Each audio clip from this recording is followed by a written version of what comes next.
Welcome to Creepypasta Theater, a show where we explore the strange world of creepypasta. Join us as we hear tales best left untold, travel roads best left unexplored, and see sights best left unseen. Today's story, Beautiful People. Author unknown. This story can be found on creepypasta.wikia.com and is protected by Creative Commons license. This story contains dismemberment and themes that may not be suited to younger listeners. Listener discretion is advised.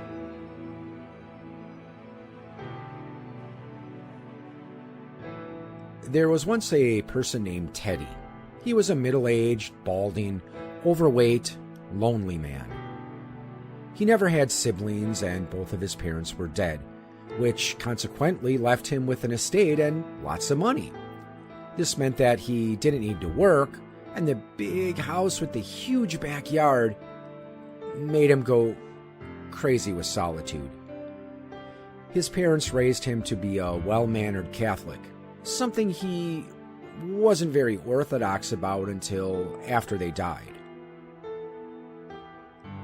It gave him no comfort in thinking they were in heaven or that God was looking after their souls. He had issues with religion, you see, with God in particular.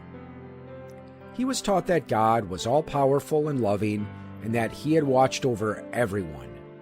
But Teddy, being stubborn, didn't buy into all that benevolence, omnipotence, and omniscience of God. He found problems. If God was so powerful, why didn't he just fix the evil in the world? If he was loving, why did bad things happen? And if he knew what everyone was going to do, what was the point in watching over them? His father had little chats with Teddy when he was a boy, telling him that his mother was one of the beautiful ones and that she was lucky God made her that way. That always stuck with Teddy. The beautiful ones. Why didn't God make him into a beautiful one? This supposedly all-loving God didn't seem to love Teddy too much. When growing up, Teddy found people in school and college that he found beautiful and wanted to become friends with. But they always found him weird and creepy for trying to talk to them and hang out all the time.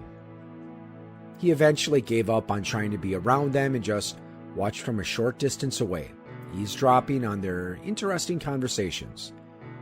He found every word they said to be striking, a kind of beauty that came naturally to some. Being an older man now, Teddy went to a cafe a few times a week, just for something to do. He was a big reader and always took a Stephen King book with him to read while he drank his coffee. Not that he did much reading. He would peer at people over the top of his book.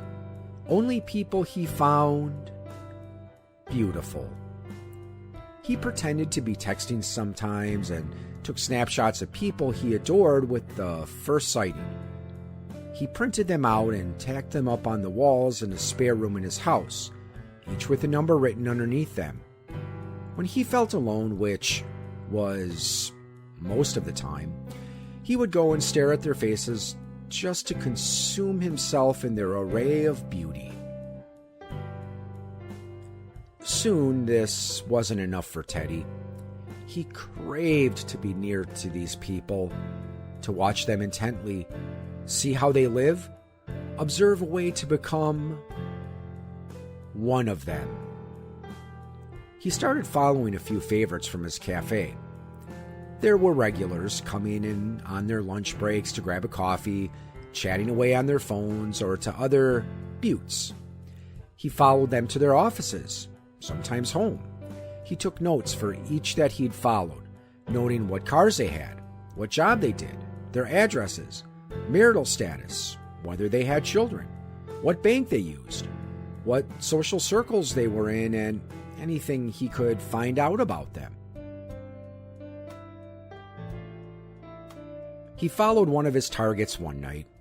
He had a plan. She was walking home in the dark, taking a shortcut down an alley. At first, she didn't realize Teddy was behind her. But after she heard his footsteps, she became wary. He was smart. He got out his phone and pretended to call his wife. "Hey, honey." "Yeah, I'm just making my way home now. Won't be too long." "Okay. Love you too." She seemed to ease at the knowledge that this was a family man, as if it made him less of a threat. He quickened his pace, coming up behind her in the darkness, grabbing her and wrapping a chloroform-soaked hanky around her lips and nostrils. She struggled for a while, but eventually drifted into unconsciousness. He had parked his car at the end of the alley, and he carried her dead-weight body in the darkness and carefully placed her onto his back seat.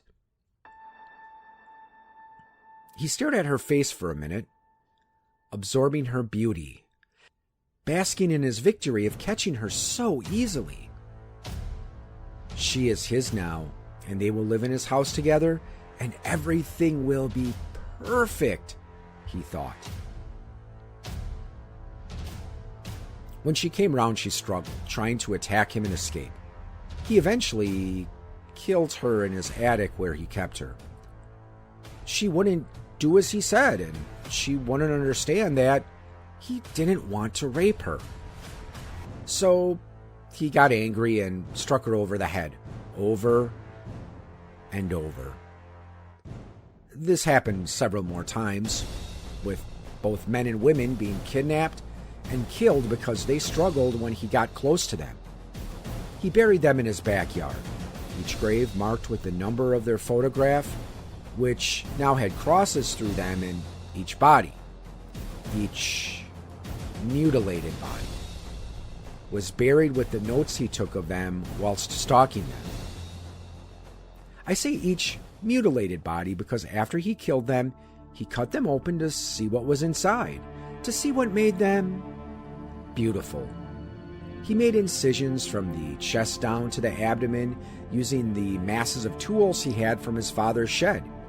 He cracked open the rib cages and skulls, pulled out most of the organs for closer inspection, ripped out the spinal cords, removed their eyes from their sockets, and left them mutilated in a shallow grave with only a stick and their individual number marking the grave. He never found any evidence of beauty inside them, even though he kept looking. After the third corpse, he knew it was pointless. He proceeded to stalk people from the cafe, kidnapping the ones that he liked the most. He extended his search area as the same old faces lost their beautiful touch, driving out to other cafes or restaurants and waiting for his victims to go into a secluded dark place where he could pounce on them. He didn't kill these ones, around 9 of them. He kept them in his basement, as it was a huge basement. It was kitted out with cages that his parents used for hunting dogs, around 30 altogether. He chained the beautiful ones up inside cages by their necks so they had their hands free to eat. He tied some up more than others and gagged the loud ones. He would go watch them, and he kept cameras on them. If they misbehaved, he would murder one in front of the rest to strike fear into them. He sat on a small wooden chair, rocking back and forth as he watched them. He gave them water to wash in and basic beauty necessities to keep them looking prim. But he tired of just watching these people. They weren't in their social environment to interact properly. They lost their touch after a while. He thought of killing them all, but was too lazy to dig all of them a mass grave. He came up with several ideas as to what to do with them next. but there was one that made a huge, spine-chilling grin grow onto his face. He was going to make a whole new wardrobe.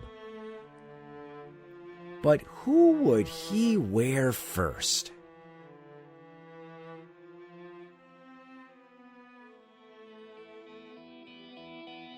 You have been listening to a presentation of Point of Insanity Game Studio. Visit us on the web at poigamestudio.com.